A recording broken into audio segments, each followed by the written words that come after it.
আমাদের প্রিয় নবীজিটা কেমন একটু শুনেন। তো নবীজি একদিন মানে একটা গ্রামে বা একটা অঞ্চলে গেছে দাওয়াত দিতে ইসলামের। তো কাফের মুশরিকদের এলাকা আর কি।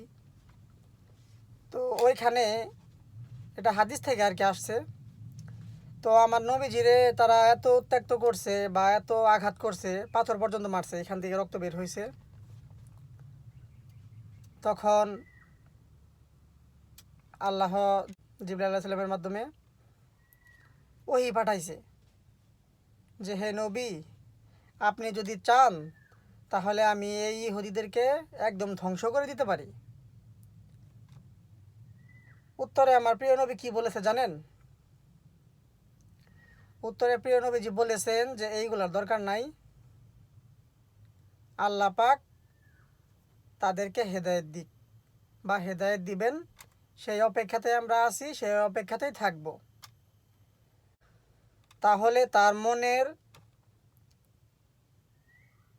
দিকটা একটু চিন্তা করে দেখেন যে তার মনের ভেতরে মানে মানবতাটুকু কত পরিমাণ ভাবে ছিল। আর একটা নবীদের মন মানসিকতা তো এমনিতে অন্যরকম হওয়ার কথা। যাই হোক, কিন্তু আমার প্রিয় নবীজি হজরত মোহাম্মদ সাল্লাহ সাল্লামের যে হৃদয়টা যেরকম ছিল, ঠিক আছে, অন্যান্য নবীদের তুলনায় মানে অনেকটা অন্যরকম। যাই হোক, এই হাদিসটা হয়তো আপনারা অনেকে জানেন। কেউ যদি না জেনে থাকেন তাহলে হয়তো আজকে আমার মাধ্যমে শুনলেন।